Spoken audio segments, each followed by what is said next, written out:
Bonjour et bienvenue, je suis Philippe Garric. Dans les vidéos précédentes, nous avons vu les critères d'une demande efficace, quoi demander et des formes de non-demande.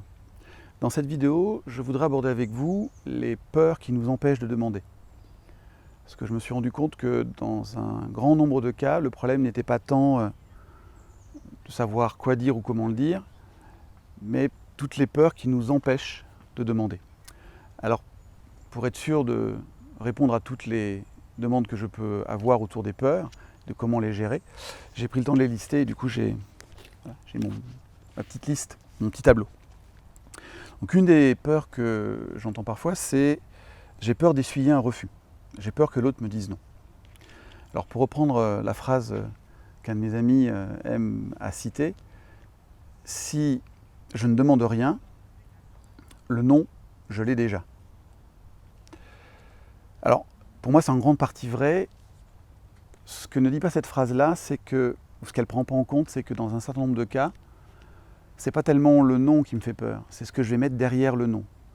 C'est-à-dire que si l'autre me dit non, c'est qu'il ne m'aime pas, c'est que j'ai pas de valeur, c'est que je ne suis pas important. Et donc ça fait directement référence à l'estime de soi. J'ai souvent besoin de travailler cette estime de moi-même, avoir une meilleure valeur à mes propres yeux, j'ai besoin d'apprendre à m'aimer davantage pour oser vivre le non, si éventuellement il vient, pour comprendre que la personne dit non à ma demande, à ce que je demande, elle ne dit pas non, tu n'as pas de valeur. C'est important de faire cette distinction dans notre tête. Je rajouterai à ça qu'il y a un proverbe qui dit que qui ne demande rien, je suis sûr que vous l'avez terminé, n'a rien. En fait, pour moi, ça n'est pas juste.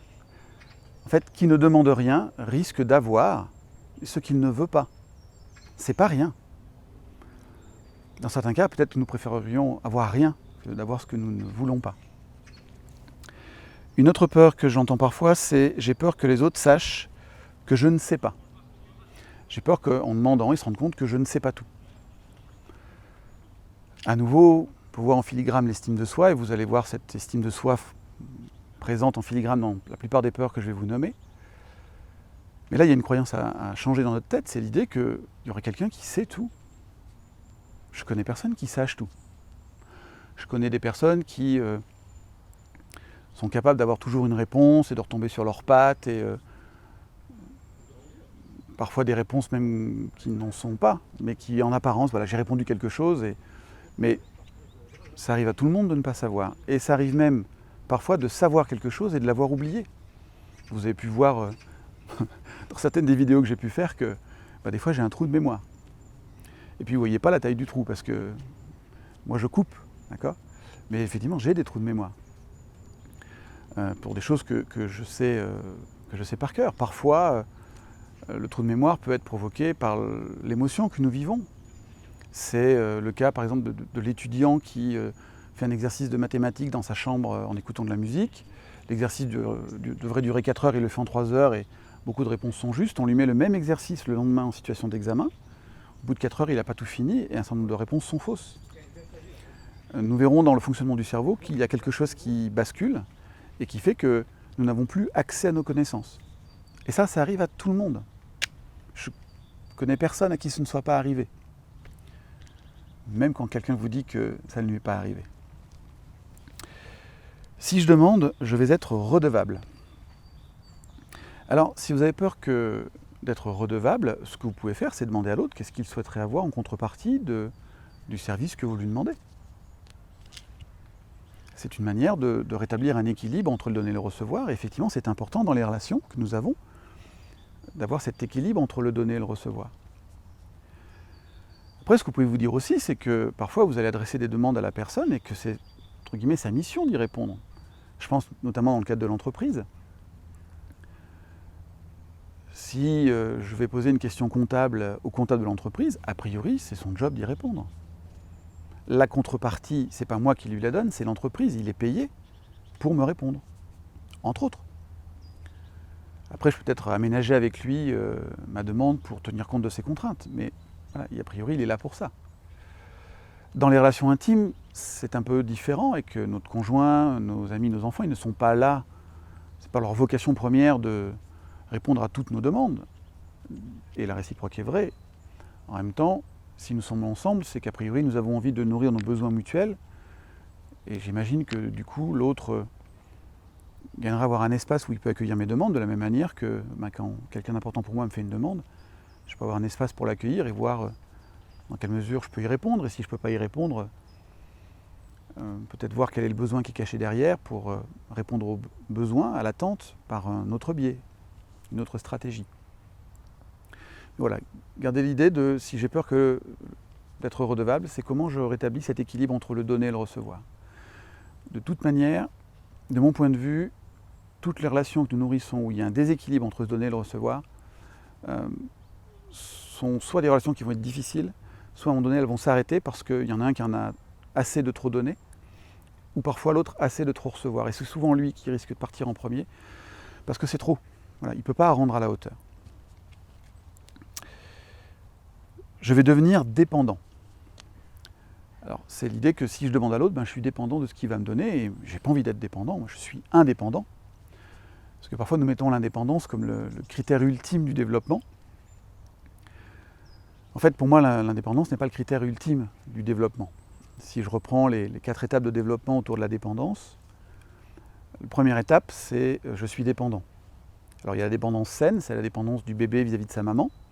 Un bébé de quelques semaines ne peut pas se lever au milieu de la nuit pour se faire un biberon, donc il a besoin de son papa et de sa maman pour se nourrir. La dépendance malsaine, c'est si à 40 ans j'ai encore besoin que ma mère me fasse mes repas par exemple. Dans le développement, nous allons passer de la phase de dépendance à la phase de contre-dépendance. La phase de contre-dépendance, c'est quand je commence à remettre en cause parfois l'autre, c'est une manière de m'émanciper. Donc à nouveau, il y a la dépendance saine, c'est ça, c'est je prends mon autonomie. La dépendance malsaine, c'est quand je reste coincé dans je suis contre. Je suis contre tout ce que les autres peuvent dire, je suis dans l'opposition. Voilà, c'est malsain parce que je reste coincé là-dedans. Puis si je continue mon évolution, je vais devenir indépendant. Indépendant, ça veut dire que je peux subvenir à mes besoins seul. J'ai plus forcément besoin des autres pour ça. Et pour moi, cette indépendance est une forme d'illusion. Et j'irai du coup vers le 4e stade qui est l'interdépendance. L'interdépendance, c'est j'ai besoin des autres et les autres ont besoin de moi. Mais je ne suis pas attaché à une personne en particulier, à une stratégie en particulier. Et donc du coup, ça ouvre un espace de liberté et je veux dire, de respect mutuel, de négociation ensemble. Donc voilà, nous sommes tous dépendants les uns des autres, c'est vrai dans l'entreprise. Si je suis commercial, j'ai besoin du service transport et j'ai besoin de quelqu'un aux achats et quelqu'un à la comptabilité. Et puis ces gens-là aussi ont besoin que j'existe. Et puis dans la relation intime, j'ai envie de partager des choses avec mon conjoint, avec mes enfants, avec mes amis. Donc d'une certaine manière, je dépends d'eux. Mais si à un moment donné, un de ceux-là n'est pas disponible, je peux peut-être aller vers quelqu'un d'autre ou faire autre chose pour prendre soin de moi. Et réciproquement.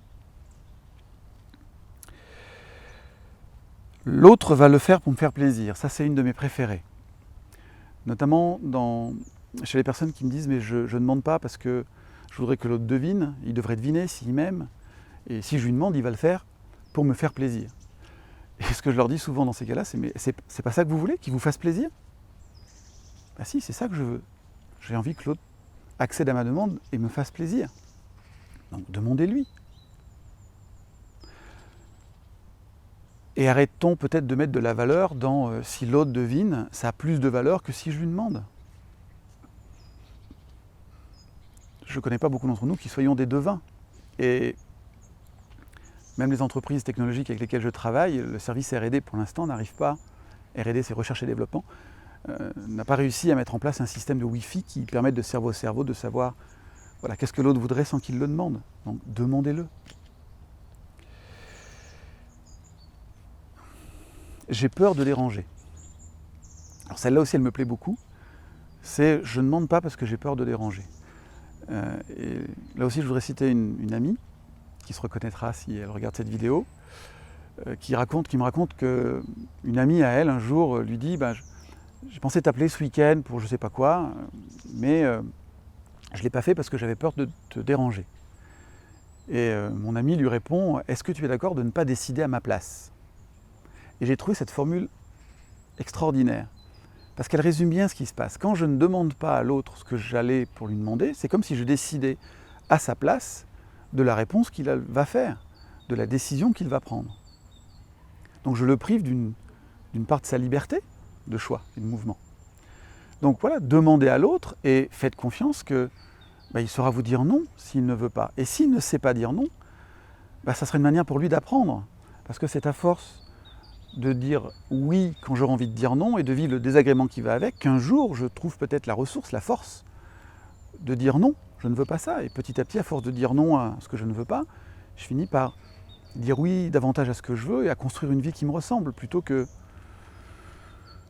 de dépendre du bon vouloir, du désir des autres. Donc, osez, demandez, laissez à l'autre sa responsabilité de la réponse qu'il va vous faire. Ah oui, j'aime bien celle-là aussi, c'est l'autre va mal le prendre. L'autre va mal le prendre, ça veut dire que je sais déjà à l'avance comment l'autre va réagir à ma demande. Alors parfois nous sommes piégés par le fait que 10 fois j'ai demandé quelque chose, la même chose, ou des choses différentes à la même personne, et j'ai eu une réaction similaire. Donc j'en déduis que la 11e fois, ce sera la même. Mais c'est qu'une déduction. C'est-à-dire, si vous savez à l'avance ce que l'autre pourrait répondre à une demande que vous n'avez encore pas faite, à un acte que vous n'avez encore pas posé, je dis souvent en plaisantant, achetez-vous un stock de chiffon, une boule de cristal et une caravane, et vous ferez fortune. Moi aujourd'hui, je ne sais pas comment vous allez réagir à la vidéo que je suis en train de vous proposer, je ne sais pas comment l'autre va réagir à la demande que je vais lui faire dans la journée, ou dans le week-end, ou dans la semaine, j'en ai aucune idée. J'aimerais parfois, mais dans le fond, je ne sais pas. J'ai eu ça aussi. Une personne un jour qui m'a dit que demander c'était impoli.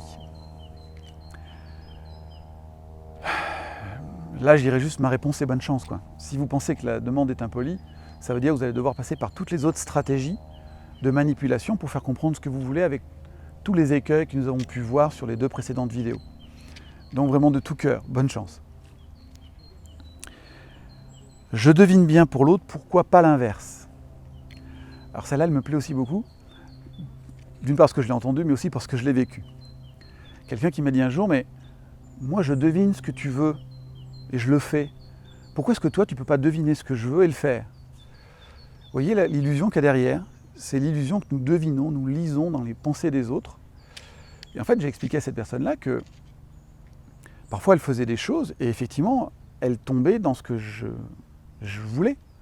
Mais c'était plus le fruit du hasard qu'une capacité divinatoire. Et je lui ai aussi expliqué qu'il y a des fois, je voulais des choses et elle ne le faisait pas. À d'autres moments, elle faisait des choses dont je n'avais pas forcément envie, mais je ne mettais pas spécialement d'énergie à dire non, parce que c'était pas si important que ça pour moi.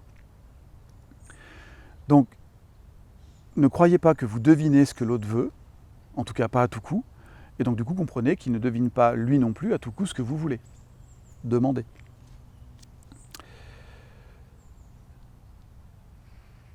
La dernière, c'est pourquoi ce serait à moi de demander. Ça, j'entends ça parfois, c'est oui, mais c'est toujours moi qui demande, oui, mais c'est l'autre qui a un problème, oui, mais c'est lui qui dysfonctionne, pourquoi ce serait à moi de demander? Là, je voudrais vous citer une phrase qui, si je me souviens bien, m'a été dite par ma mère quand j'étais adolescent. En tout cas, a été dit par ma mère quand j'étais adolescent. La phrase, c'est celui qui a un problème qui bouge. Si j'ai un problème avec le comportement de l'autre, pourquoi est-ce que je devrais attendre que lui me fasse une demande? Lui, il est sûrement bien avec le comportement qu'il a, sinon il ne l'aurait pas. Par contre, si je ne le vis pas bien, alors c'est à moi de me prendre en main et de demander. Et je dis souvent que nous sommes responsables des demandes que nous faisons et des demandes que nous taisons. C'est notre responsabilité. Voilà les différentes peurs que j'ai pu lister au cours de mes accompagnements et des formations que j'ai animées, puis moi-même, celles que parfois je peux avoir. Voilà quelques éléments de réponse pour vous aider à les transformer. Voilà, mon invitation à l'issue de cette vidéo et de cette dernière vidéo sur la demande, ça serait de vous inviter à oser.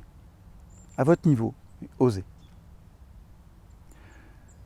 Je ne sais encore pas le sujet de la prochaine vidéo, probablement je vous parlerai du cerveau, mais c'est encore pas décidé. En tout cas, je vous souhaite une belle journée, une belle vie et à bientôt. Au revoir.